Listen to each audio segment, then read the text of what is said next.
Então, isso é uma maneira de falar como se Deus fosse humano como nós, tivesse um corpo igual ao nosso e viesse e nos tocasse. É uma maneira de falar, né? Deus é espírito.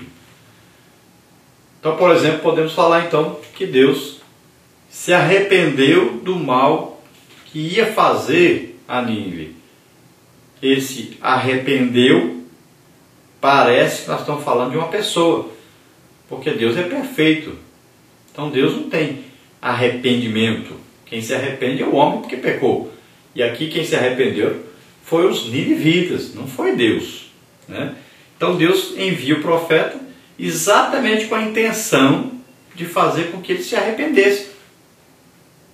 Então, aí não é Deus que se arrependeu. Deus mostrou o juízo que estava preparado para os ninivitas com a intenção de fazê-los se arrependerem dos seus pecados e se converterem. E Deus mostrar a sua misericórdia e os perdoar. Então Deus não se arrependeu, né? Apenas Deus mostrou o que ia acontecer para que ele se arrependesse. Já era o objetivo de Deus. Deus já sabe o futuro antes de acontecer. Então quando ele manda Jonas lá, ele já sabia do resultado. Deus sempre é aquele que fala as coisas que vão acontecer antes de acontecer. Por quê? Porque Deus não tem passado, presente e futuro. Tudo para Deus é presente. Então quando ele manda a gente fazer alguma coisa, ele já sabe o que vai acontecer quando nós fizermos essa coisa que ele mandou. Ele sabe antes. Então sempre você deve obedecer a Deus quando você é enviado a fazer qualquer coisa. Porque Deus já sabe o futuro e Ele quer te usar para que aquele futuro seja realizado. Se você não for, Ele vai mandar outro no seu lugar. Mas o seu objetivo será alcançado. Deus não pode ser frustrado em seus planos. Tudo o que Ele planeja, Ele executa. Explicação exegética. O texto sagrado declara que Deus viu as obras deles, como se converteu do seu mau caminho. O verbo hebraico aqui é shuv, literalmente voltar-se, retornar, frequentemente usado para indicar o arrependimento humano. A respeito do arrependimento de Deus, que vem na sequência, capítulo 3, versículo 10, parte B, o verbo é outro, nahan, ter pena, arrepender-se, lamentar, consolar, ser consolado, como está em Gênesis 6, 1 Samuel 15 e Jeremias 8. Essas nuances linguísticas podem ser confirmadas por qualquer pessoa, ainda que não conheça uma única letra do alfabeto dessas línguas, com o auxílio, por exemplo, da Bíblia de Estudo de Palavras-Chave hebraico e grego da CPAD. Então são usadas aí duas palavras diferentes. Uma falando a respeito do arrependimento de Deus, que é aí ter pena, ter misericórdia, e uma falando do arrependimento humano, que é voltar-se, né, mudar de direção. Então é diferente aí a interpretação. E aí o autor aproveita para fazer aí um comercial do livro, né, da CPAD, que fala sobre esses originais aí do grego e hebraico que você pode adquirir. Na parte 4, a justiça humana. Vemos aí o descontentamento de Jonas. Jonas esperava a vingança, compreendendo a misericórdia divina, que é o tópico 3. Vamos ver o tópico 1 então, descontentamento de Jonas. Jonas foi bem sucedido em sua missão. Qualquer profeta de Israel, ou mesmo algum pregador de hoje, sem dúvida alguma ficaria satisfeito com o resultado do trabalho. A Bíblia não revela a razão do descontentamento de Jonas, senão o que ele mesmo afirma ao dizer que sabia que Deus é piedoso e misericordioso, longânimo e grande benignidade, e que te arrependes, Ninhã, aí do mal. Então veja bem, qualquer pessoa ficaria muito satisfeito, muito alegre, de pregar uma mensagem assim simples, direta, objetiva, rápida e ganhar aí pelo menos 120 mil pessoas, né? Mas nós podemos dizer aí que foram, na verdade, cerca de 500 mil pessoas aí nesse dia que se converteram. Então veja bem, já pensou você pregar, vamos dizer só 120 mil aí que já fala diretamente, 120 mil pessoas se converterem num dia só, seria a maior alegria que um pregador poderia ter na sua vida inteira. 120 mil almas seria aí o que um dos melhores pregadores do mundo já conseguiu em toda a sua vida de pregação, né? Se nós olharmos aí os grandes pregadores que passaram pela terra até hoje, nós vamos ver que, se nós formos estudar realmente quantas almas eles ganharam, nós vamos ver aí que esses 120 mil aí é mais do que a grande maioria conseguiu. É claro que existem pregadores, né? Existiram pregadores que ganharam mais de 120 mil almas, mas se nós olharmos aí, 99%, né, de todos os crentes de todas as épocas, nenhum conseguiu ganhar tanta alma assim como Jonas. E num dia só como Jonas, talvez não tenha havido nenhum outro que ganhou aí 120 mil almas num dia só. Agora, Jonas ficou satisfeito com isso? Não, não ficou satisfeito. Porque ele não amou aquelas almas, ele não tinha nenhum amor por aquelas pessoas. Ele não descobriu o amor de Deus e colocou no seu coração para levar a mensagem de Deus àquelas pessoas. Ele não tinha objetivo de que elas ouvissem e fossem salvas. Ele queria que eles ouvissem e não atentassem, não se arrependessem, para que Deus usasse de juízo contra eles e os matasse a todos. É isso que ele queria. Esse era o objetivo dele. Mas Deus fez o contrário do que Jonas desejava. Deus fez o que ele, Deus, desejava.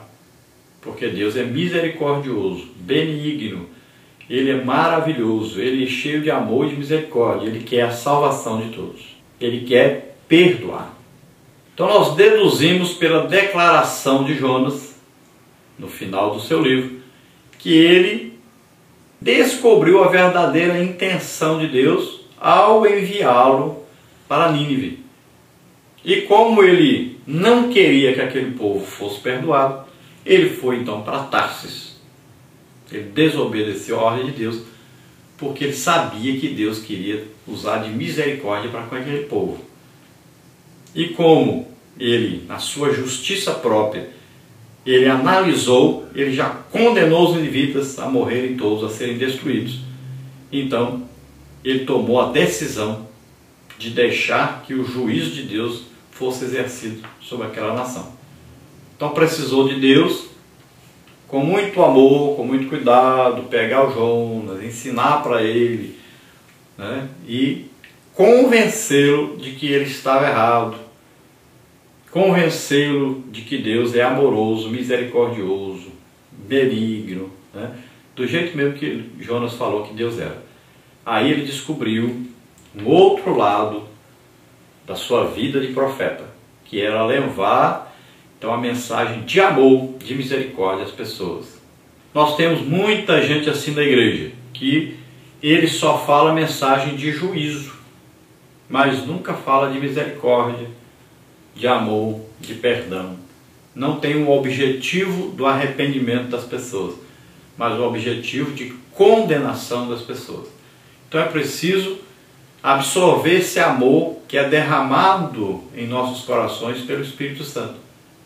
Então você deve ter o objetivo de salvação, de perdão, de misericórdia de Deus sobre todas as pessoas, independentemente de quem são essas pessoas.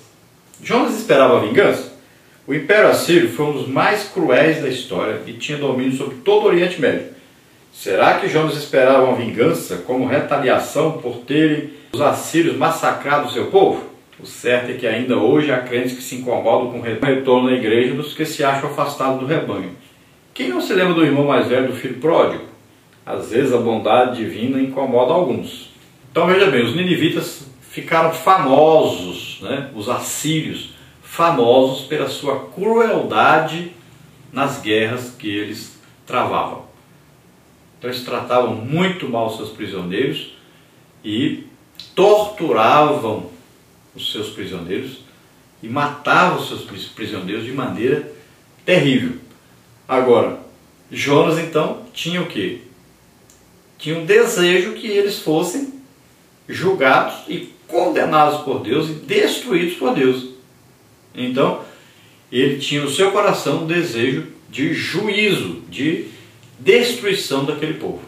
E como diz aqui na nossa lição, muitos são os crentes que desejam sempre a destruição, o juízo de Deus sobre os ímpios e muitas vezes sobre aqueles que caíram, né, da sua fé. Então muitas vezes a pessoa se arrepende, se reconcilia e aí o Deus perdoou, mas os crentes, na maioria das vezes, não perdoam essa pessoa. Fica ainda acusando essa pessoa, fica ainda guardando mágoa dessa pessoa, fica ainda lembrando dos pecados que essa pessoa cometeu e não consegue perdoar essa pessoa. E isso é uma coisa terrível. Porque Jesus diz, olha, se você não perdoar seu irmão, se você não perdoar aquele que você vê, né, que você conhece, que você está vendo aí por toda parte, então Deus também não te perdoa. Se você não perdoa quem te ofende, Deus também não perdoa você que o ofendeu. Você não ofendeu a Deus e Ele não te perdoou, então você também perdoa a todos que te ofendem. Então na parábola do filho pródigo nós vamos ver que aquele irmão mais velho, ele não achou nada bom que seu pai perdoasse o seu irmão mais novo, que levou a metade dos bens, gastou tudo, né, em divertimentos, em tudo, prostituições e tudo mais. Ele queria que aquele rapaz, quando voltasse, fosse severamente castigado pelo pai, não tivesse direito a mais nada. Mas o pai aí, pelo contrário, perdoou aquele filho, deu-lhe roupas novas, colocou anel no seu dedo, fez um banquete para recebê-lo, se alegrou muito com aquele filho que retornou.